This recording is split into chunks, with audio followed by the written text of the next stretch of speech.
My name is Elena, I'm 38 years old, and I've always been the kind of woman who arrives early, who brings flowers, who remembers everyone's coffee order without looking it up. I like neat lines, silk blouses, quiet perfume, long hair brushed smooth over my shoulders, and a lipstick that looks like I was born with that color. People call it elegance. I call it armor. And still, on the day everything cracked, none of it could protect me, because I was lying in a hospital bed, half-conscious, tethered to machines that sighed and beeped like patient metronomes, while life bent in a direction I never saw coming. It had been a scary 48 hours. A sudden, tearing pain in my side, an ambulance ride that smelled like cold plastic, fluorescent lights that hated shadows, and the hush of nurses moving like practiced angels. My husband, Daniel, was there through the intake, tall and polished as ever, 48, a tailored navy coat draped over the chair, moreno claro, beard trimmed like it sat for a portrait, hair nearly architectural in its precision. He held my hand, smoothed my hair, told the doctors he could be reached at any hour. And then I drifted in and out, anesthesia, scans, the kind of pain that makes time into soft clay. Sometime near dawn, I heard a laugh, soft, bright, impossible to mistake. It was a sound like high heels on polished floors, like champagne bubbles climbing. It was my best friend, Lila.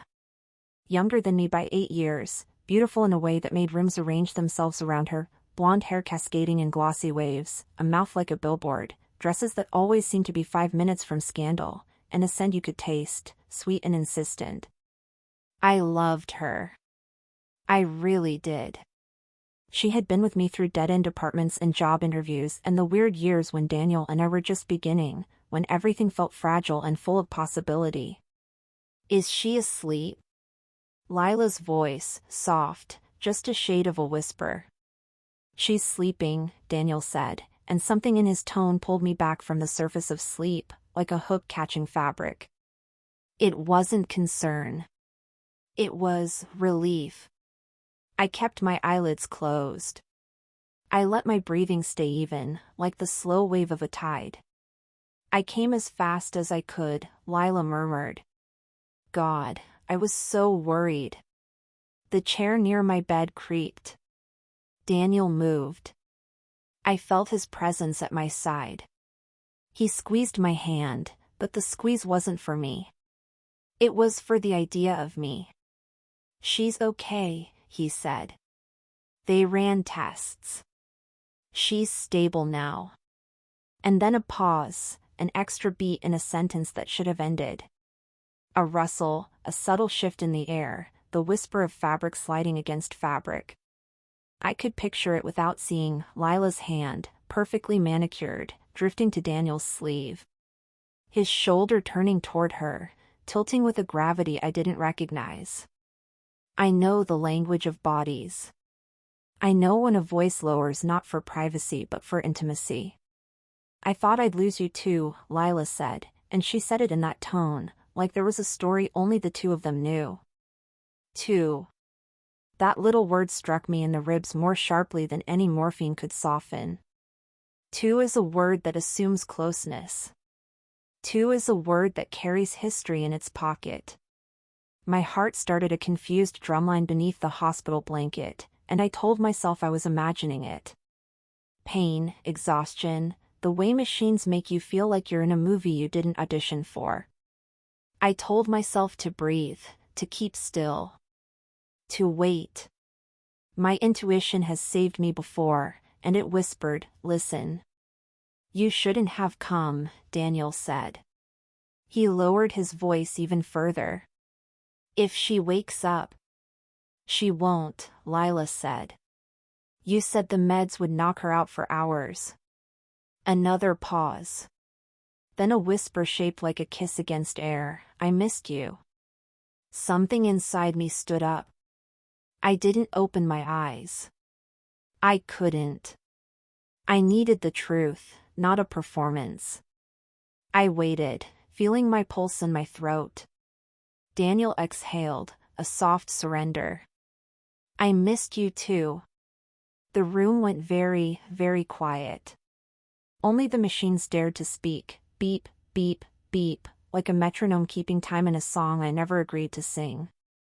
I thought of the dinners we'd all shared, the three of us at a corner table, laughing, Lila's hand brushing Daniel's as the bill came, me chalking it up to her expressive style, the late-night calls she made when her dates failed to be gentlemen, Daniel telling her she deserved the best, his voice sliding into warm, protective notes, the birthday surprises they insisted on planning together, the ones that made me feel cherished and seen. My mind rearranged those memories until the picture came into focus, and it hurt. I tried to swallow, and my throat clicked. Lila didn't hear it. She was too busy confessing to the air. Maybe she was high on the drama of a hospital room, the antiseptic gravity. Or maybe she was tired of secrets. I keep thinking, she whispered, how it started so small. The first time you touched my hand in your kitchen and you didn't pull away. I thought it was an accident, but then you did it again. I didn't mean to fall for you, Daniel. She's my best friend. But when you look at me. Don't, he said. Not sharp. Not angry. Pleading. Don't say it here. Why not here? Lila said, a breathy laugh. You always tell me to be brave. Maybe this is, I don't know, a sign. That life is short, right? That we should stop hiding. Silence. A chair leg scraped softly against the floor. I pictured Daniel standing, running a hand over his precise hair. I could feel the warmth of his body lean over me as if he were checking my face. Instinctively, I let my lashes rest heavy. My breath didn't break rhythm. He hovered there, and for a moment I wondered if he could hear my heart rage. Then Lila did the thing that changed everything. She touched my shoulder. Not a gentle pat from a friend. A test. A press, firm enough to wake a sleeping person. Elle, she whispered. Elena, can you hear me? 1,000 histories fit inside my name as she said it. I let the quiet answer for me. After a beat, she pulled her hand away and laughed again, relieved. Out cold. Her next words were a sin offered up to the sterile ceiling. I'm sleeping with your husband. The sentence was aimed at me and not at me, like a confession shouted into a canyon. You want to be heard but you save face by pretending no one else is there. She said it almost gleefully, like it felt good to finally put the truth into words, even if the only witness was a woman she decided wasn't listening. Daniel hissed her name. Lila. What? She snapped in a whisper. I'm tired of pretending. I'm tired of passing you in hallways and knowing you'll go home with her. I'm tired of seeing you kiss her cheek, like I don't know what your mouth feels like. I felt the machines become a choir. I felt something ancient uncurl inside me, the part of me that refuses to be small. My fingers flexed under the blanket. I thought about standing, about tearing the fur from my arm, about saying every clever, burning thing I'd ever swallowed. But I didn't. I did the thing that has always been my strength. I let the silence grow heavy. People talk into silence. People reveal themselves to fill it. And reveal they did. In slow, drifting sentences, Lila and Daniel painted their betrayal. It had started innocently, over plans for my 40th, wine-tasting menus and surprises, a late night when I'd gone home early with a headache and they'd stayed to finalize details. He'd walked her to her car. She'd cried about a man who treated her like an accessory. He'd hugged her. One hug had become two. Then a kiss that both of them said they didn't plan. And then, every excuse was a stair they climbed together. I listened to their apologies to each other, their promises, their panicked "we can stop if you want." I listened to Daniel's rationalizations. The marriage was complicated, he felt lonely, he didn't know how to talk to me about it, he never meant to hurt me. The words skittered over me like brittle leaves. And something in me decided this would not be the story of a woman humiliated in a hospital bed. This would be the story of a woman who wakes up and chooses herself. I opened my eyes. Very slowly. Like a sunrise that doesn't owe anyone its schedule. I turned my head and found their faces arranged in shock, Daniel, too smooth to crumble, trying to recover, and Lila, for once, unposed. Her lipstick looked too loud for the room. Her dress, a slinky thing in clinical light, seemed absurd. "Hi," I said, my voice hoarse and steady. I heard everything. The room went so silent even the machines seemed to hold their breath. "I'm glad you're here," I continued, and I let a small, impossible smile soften the edges of my words. "Because I want you to listen very carefully. My name is Elena. I am 38 years old. I choose gentleness until I don't. And you just met the part of me that doesn't." I let that sit. Then I closed my eyes again, not to hide, but to end the scene on my terms. "Now," I whispered, "you're going to leave my room. Both of you. And tomorrow, when I'm discharged, we'll begin a different conversation. One where I do most of the talking." Daniel started to speak. I lifted a hand, palm up, elegant even with softened 4 tape, and he stopped. He actually stopped. Lila made a small, astonished sound, then gathered her purse like a shield. Their footsteps retreated. The door clicked softly. Only then did I breathe the kind of breath that shakes. I touched the smooth line of my hair, gathered it behind my ear, and made myself a promise. I would not be the woman this betrayal tried to make me. I would be the woman who writes the ending. If you're still with me, if your heart is beating a little faster like mine, tap the like, leave me a comment, tell me what you would have done in that room, and hit subscribe so you don't miss what happened next, because trust me, the next part is where everything turns. Mourning in a hospital is a strange kind of mercy. Light pours in like it has no idea where it is, as if it's proud of itself for showing up, even where the sick sleep. A nurse with kind eyes adjusted my 4 and told me my labs looked good, that I might go home by evening if pain stayed manageable.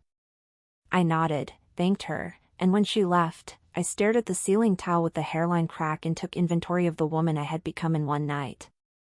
I whispered my name into the quiet, just to hear it owned by my own voice again, Elena. 38. Capable. I said the words like stepping on stones across a river. Elegant. Not fragile. Hurt, yes, but not hollow. There's a difference. Hurt means there's still something living inside you worth protecting. Hollow is a place you get stuck. I wasn't going to get stuck. I texted my sister first. Anna is the kind of person who answers even before your message delivers. At hospital. Okay. Need ride home later. And a quiet face. She replied with 3 hearts, a middle-of-the-night photo of her cat looking unimpressed, and be there at 5. I love you. I typed I love you too. Then I stared at Daniel's name in my phone, at our last thread, photos of the new rug, his reminder about the dry cleaning, a dumb meme about who eats which part of a rotisserie chicken. Ordinary life, like we'd never learn a new language for pain. I could have exploded. I could have typed the kind of message that makes phones heat up. Instead, I wrote, "Please have your things packed by tomorrow morning. We will meet at home at 10 a.m. I'll text instructions." I watched the little dots dance, his reply shaping, then disappear. No answer. Fine. The door opened around 10 with a knock that didn't wait for permission. It was Lila, of course, wrapped in an oversized cream sweater that tried too hard to say soft, her hair shining like a shampoo ad, sunglasses up on her head like a tiara. She held a coffee cup like a peace offering. "I brought you." "I don't want anything from you," I said. My voice was even. It scared me a little, how even. Accept honesty. She closed the door with a hip that knew practice. Her mouth wobbled in a rehearsed way, and I almost admired her commitment to theater. I don't know where to start. Try the beginning, I suggested. You're good at openings. Her jaw tightened at the edge of that. She placed the coffee on the tray table, sat, crossed legs, long tan legs that had never apologized for the attention they collected, and leaned forward, elbows on knees. For a moment, she looked like the girl I'd met 10 years ago, the one who cried in my kitchen about a man who didn't know the difference between love and possession, the one I let sleep on my couch, the one I gave my favorite sweater to without asking for it back. Then she spoke, and the girl evaporated, and the woman she had become showed through, glossy, sure, hungry. It wasn't supposed to happen, she said, and I almost laughed. All betrayals start with that sentence. We were planning your birthday. He was charming. You know he is. He sees people, like really sees them. And I haven't felt. You fell in love with my husband, I said, not unkindly. Naming it took power away from it, like turning on a light in a haunted room. While I kept space for you and for him. While you smiled at me. While you asked about my hair. While you tried on my lipstick and said it looked better on me. Tears filled her eyes, big and glossy, perfectly balanced, as if even her crying understood camera angles. I hated myself, Elle. I do. But love doesn't ask permission. It just happens. No, I said softly. Love asks for courage. It asks for truth. It asks you to stand in front of the person you love and the person you loved and be brave enough not to hurt either of them with lies. What you had wasn't love. It was a secret that liked good lighting. She flinched. You're cruel. No, I said. I'm done being polite. She looked at the door, then back at me, dropped the act for a breath. Are you going to tell everyone?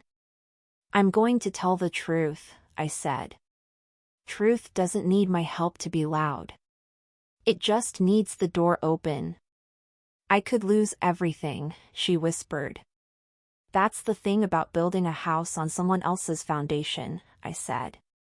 It never belonged to you. For a brief second I wanted to take her hand. Old muscle memory. Old loyalty.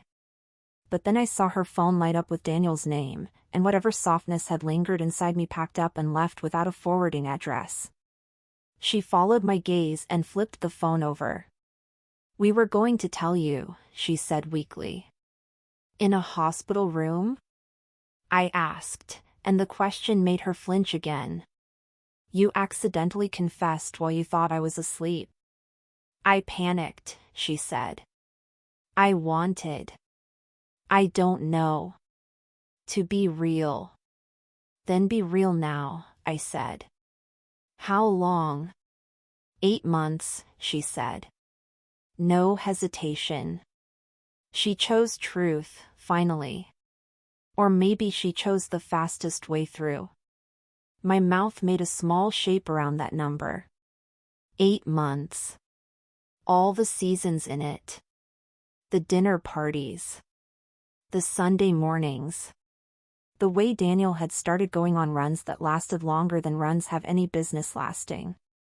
The nights Lila said she couldn't make our plans because she was helping a friend move or doing a self-care night or at a last-minute date.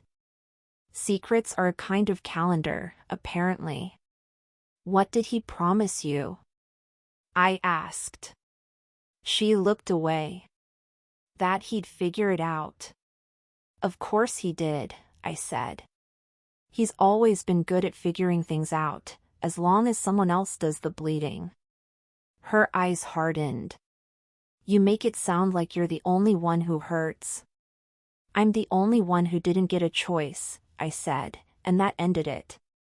She stood, adjusted her sweater, cleared her throat, tapped the coffee cup closer to me like we were still us. "I'm sorry," she said, and the words were light, like they were made of paper. She left before I could weigh them. I let the quiet have me for a long time. I watched how the window made a rectangle on the floor. I listened to the wheel squeak on the four-pole. Then I reached for my notebook, the small leather one I keep in my bag, and I wrote a list. I include lists here because sometimes survival is prosaic. 1. Lawyer, Marta. Honest, expensive, worth it. 2. Change locks. 3. Remove my jewelry and important documents from the house before he returns. 4. Call landlord about lease options. 5. Tell Anna everything. No more protecting anyone else's image. 6. Cancel the couple's retreat next month. 7. Unfollow. Unfriend. Unthread. When Anna arrived at 5, she wore jeans and a sweatshirt that said soft but not weak. She took one look at my face, then opened her arms and let me cry. The kind of cry that doesn't distort your features so much as it softens them, makes you look like yourself again. She didn't ask questions. She didn't offer platitudes. She waited until I sniffed and said, "Okay," and then she said, "Okay." On the slow ride down in the elevator, she held my bag and said, "Do you want me to say it out loud?" "Yes." "He's an idiot," she said. "And Lila is a mirage. Beautiful from a distance. Empty up close." I laughed, a wet sound. "You always hated her dresses." "I hated her hunger," Anna said. "It was never for food." We signed discharge forms. We stepped into air that smelled like city and possibility. On the way home, we stopped at my favorite bakery, because rituals help. I bit into a warm croissant and felt oddly anchored.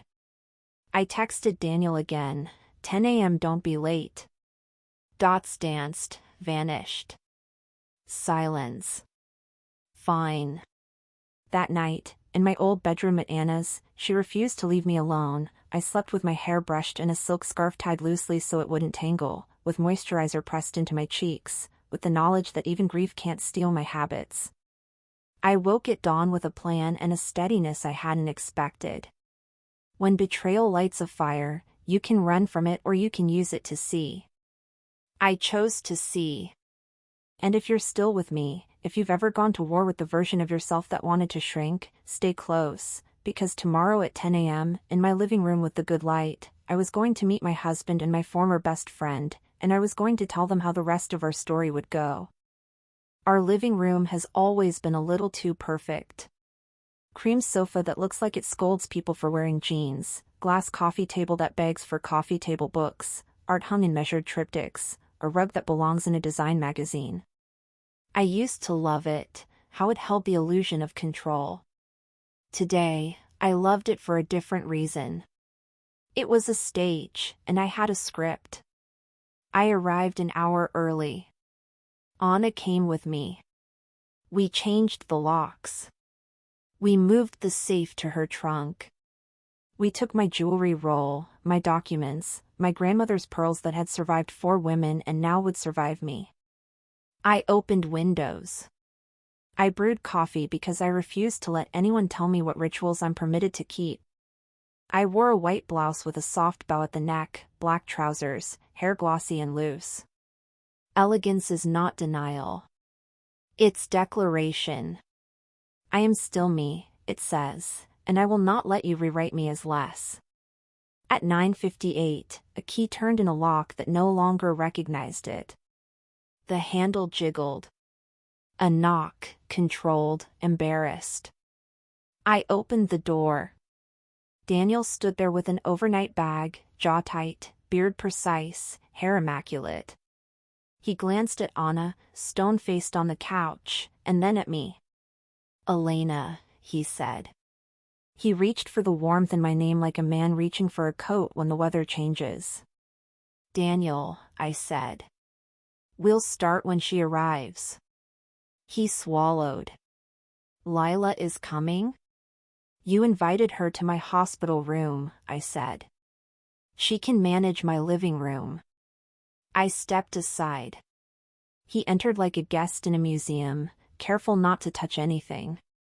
He started too quickly. What you heard, it wasn't. It was exactly what it was, I said. Sit. He sat. His hands were beautiful, I noticed, in the detached way you notice art in a gallery you've decided not to buy. He had the hands of a man who took care of the things people see. At 10:03, the doorbell sang a note that used to mean brunch. When I opened the door, Lila's entire body was an apology wrapped in seduction. A pale blue dress, fitted like a thought she didn't want to let go of, blonde hair shining, lips softened to a petal color that said innocent in a voice that had never met the concept. She carried a bouquet of peonies. I took them, set them in the sink without water, and gestured toward the living room.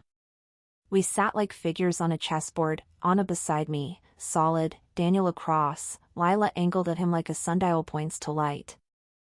I let the room breathe. Then I spoke. Here's how this will go, I said, calm as a clock. I will say what I need to say. You will listen. You will not interrupt. When I am finished, you may choose how you want to respond, and I will choose how to proceed with each of you. If you raise your voice or attempt to gaslight me, the conversation ends and my lawyer becomes our primary form of communication. Are we clear? Daniel nodded, then remembered the no interruption rule and simply lifted his hand in a tiny concession. Lila crossed one leg over the other, heel dangling, then caught herself and placed both feet on the floor like a schoolgirl. Clear, she whispered. Good, I said. First, Daniel. You broke our marriage before you broke our vows. You did it quietly, with small allowances and lonely excuses. You built a version of me in your head who was too elegant to feel, too composed to be considered. In that fantasy, you were the noble man who couldn't talk to his wife. In reality, you chose not to. You allowed a friend into our most intimate space, and then you asked me to forgive you for being human before you had the decency to tell me you were flawed. He leaned forward. I am flawed, he said, then swallowed his words when I lifted a finger. I am too, I said. But I am not dishonest. I have never required you to be perfect. I required you to be present. When I was in a hospital bed, your secret asked the universe for my absence. I want you to know that I heard it. His face broke in a small, private way. He looked like a boy who found out the game had real rules. Good. Let consequences educate where comfort had failed. Now, Lila, I said. You were my friend. You ate at my table, you wore my sweaters, you cried into my lap, you called me at midnight, you tried my lipstick, you said we were sisters. Sisters don't covet. Sisters don't consume. You told yourself you were brave because you felt a big feeling. That isn't bravery. That's appetite. Bravery would have been telling me you were lonely before you made my marriage the trough you ate from. Color rose beneath her tan. No interruptions, I said gently. I am not here to humiliate you. You do that well enough without help. I'm here to tell you what happens next.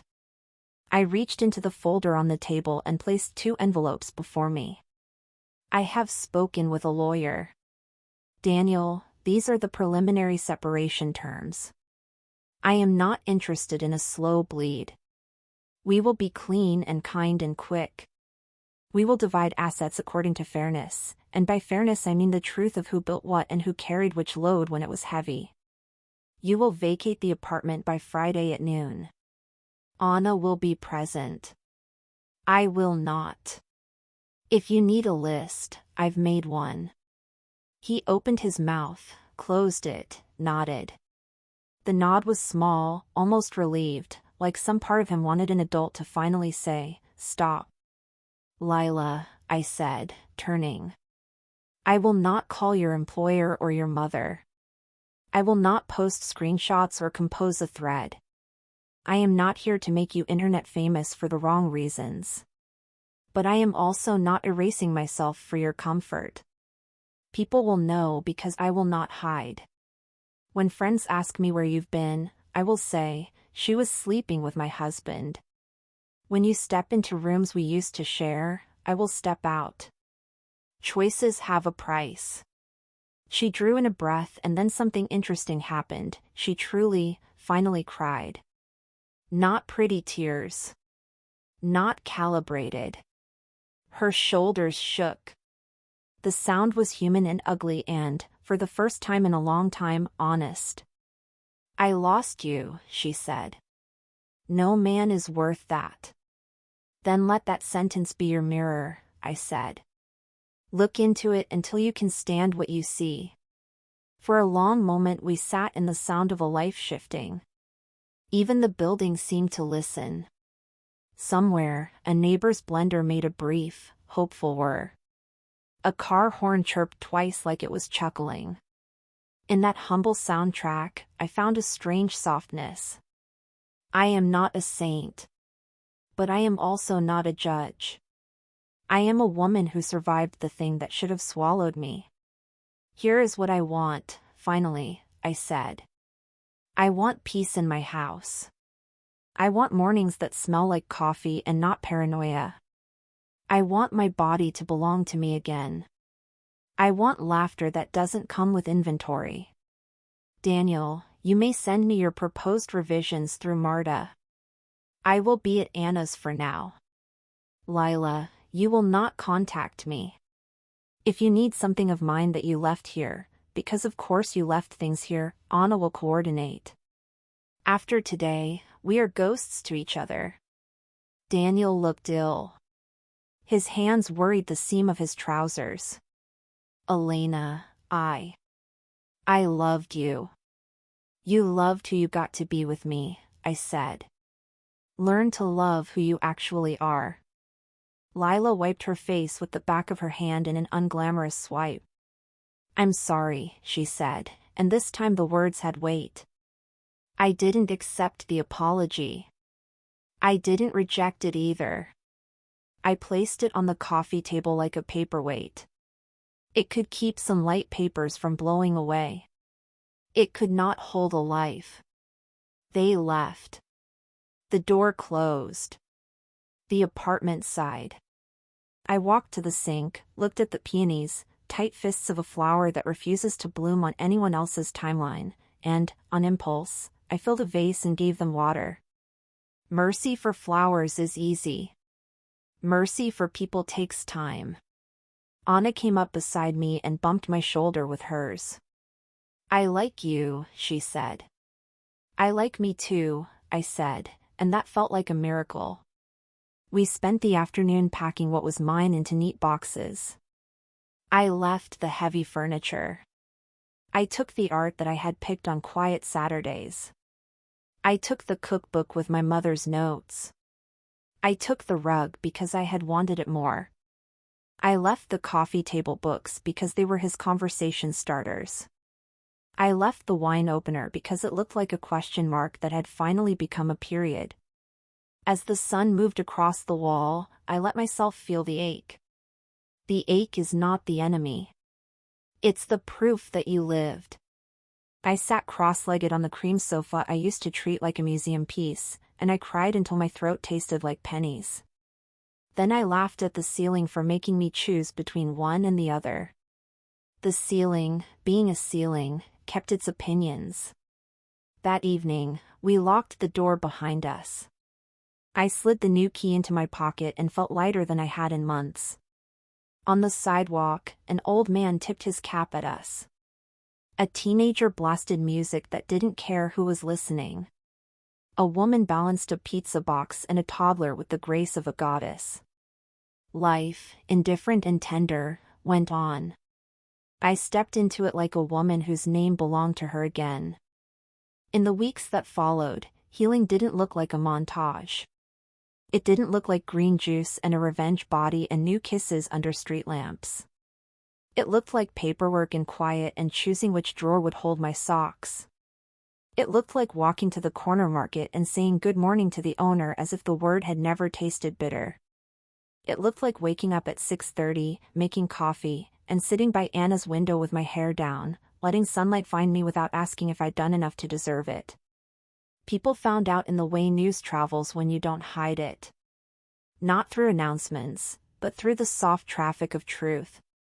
A friend asked where Lila had been, and I answered, "We are no longer friends." They would tilt their head. "Oh." And I'd say, "She was sleeping with Daniel." And then I'd smile, not cruelly, just efficiently, and change the subject back to the cake we were ordering or the new yoga class or the show everyone loved. The story did not own me.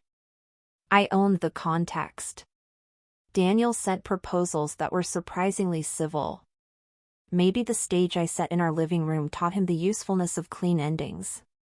Maybe he was tired. Maybe he was finally being the decent man he kept trying to cosplay.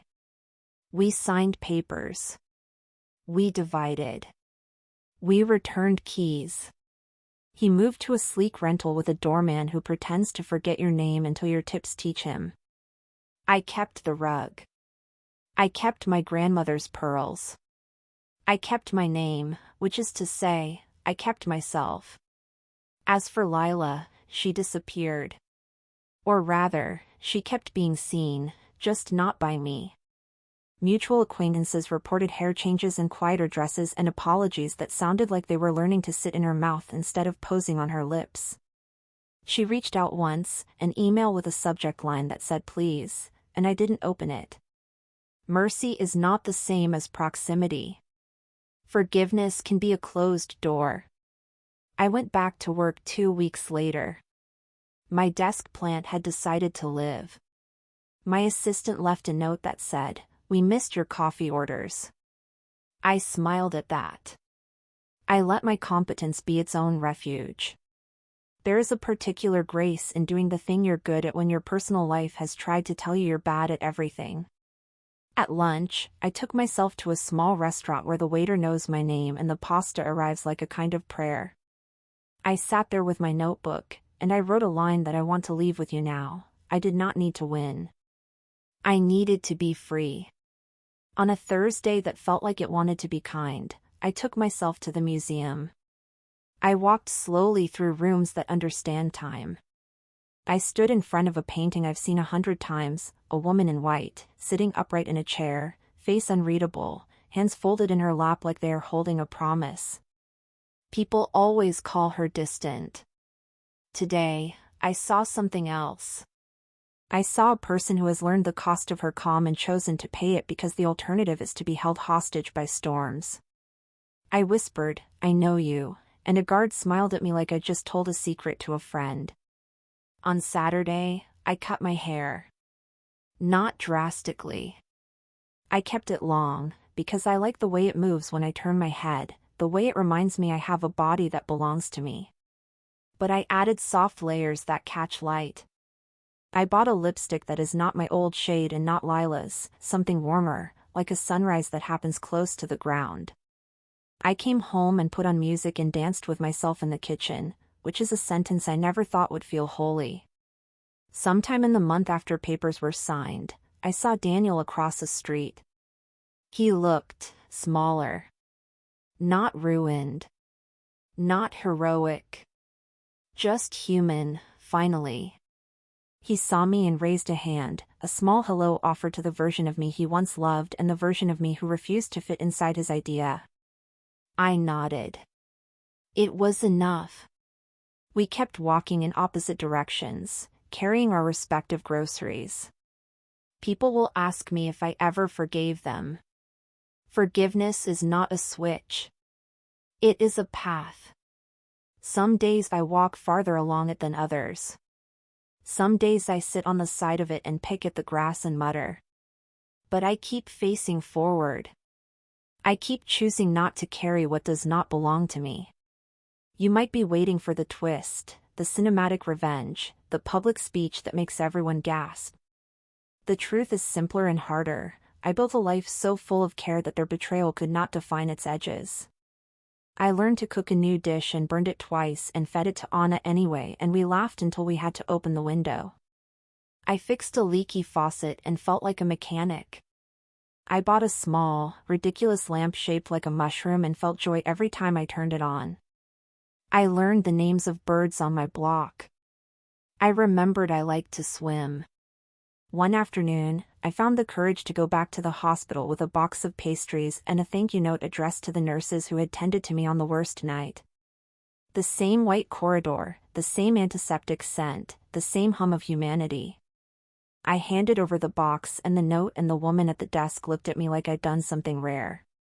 "People don't come back," she said. "I had to," I replied. This is where the story changed. On the way out, I passed a room where a woman lay with her eyes closed, a man in a chair holding her hand. His face was both terrified and tender. I didn't know their story. I didn't need to. I sent them a wish under my breath: "May your secrets be small and your courage be large," and stepped back into the sun. If you're here at the end with me, if you felt the rise and fall of my voice, if you've sat in a quiet room counting the spaces between beeps and wondering who you'll be when you stand up, this is what I can offer. You will be more than the person who was hurt. You will be the person who decided what the hurt would teach you. You will learn that elegance is not about absence of mess but about presence of dignity. You will learn that a closed door can be an act of love for yourself. And here's my last ask, my last twist, if you want to call it that. If this story held you, like it held me while I told it, leave me a like so the algorithm knows I'm still here, drop a comment with the moment you felt your breath catch, and subscribe if you want me to keep telling the truth out loud, with pauses and ellipses and all the messy grace of being human. Because I am not done. I am just beginning again.